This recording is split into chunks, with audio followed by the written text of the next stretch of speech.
We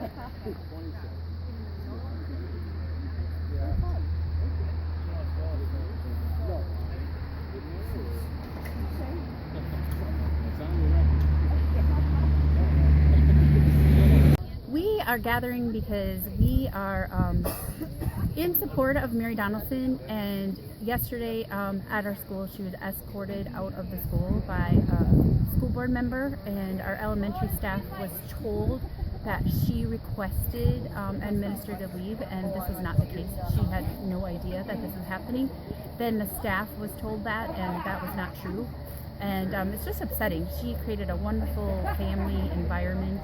I was new to the school last year.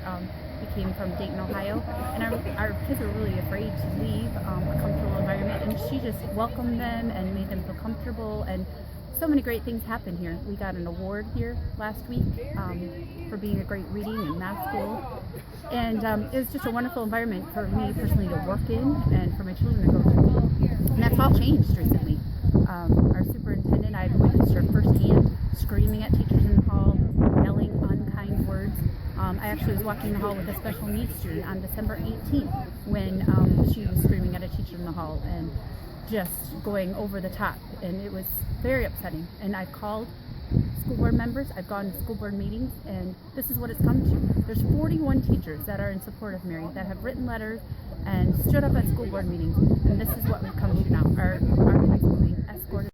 4 weeks ago, and it was just expressing the fact that after Mary's contract wasn't extended, I was flooded with phone calls from teachers, mostly teachers, some staff, and a couple parents. Essentially, they were outraged, but really the biggest issue wasn't the fact that her contract wasn't extended. That was an issue. But their experience with Linda Underwood, the superintendent, has been ultra negative for a long time. And a lot of them are very fearful for their jobs, and I think the issue is that they have viewed Mary as the buffer and the go-between between this super hostile situation with the superintendent and their own jobs.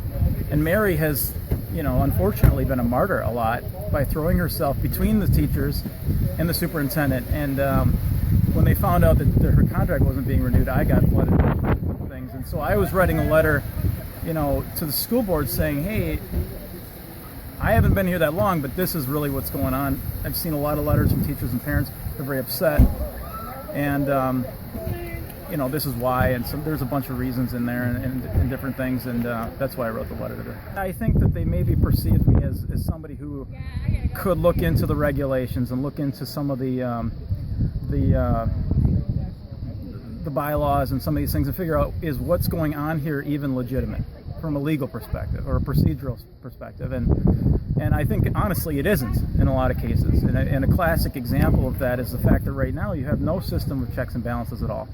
You have a school board that, even as recent as the last school board meeting, was asking questions publicly about whether or not they had the legal authority to talk to a staff member or a teacher directly, to get the story, to find out what's going on, to get involved in a dispute, for example. Their concern is that it would be a violation of Act 10, which is more of a collective bargaining law than anything, but they don't want to violate the law by having an unauthorized communication with a staff or teacher who's under contract. So the only mechanism you've got for any kind of complaints to be digested is through the superintendent. Okay, so you've got a couple board members who are saying, I think the chain of command is important, and I think following the chain of command is the way that this should go down. And I'm saying, okay, if the chain is the problem, then the chain of command will never work, because it is never going to happen that the story is going to filter its way up through the chain of command when the person relaying the story is the subject of the complaint.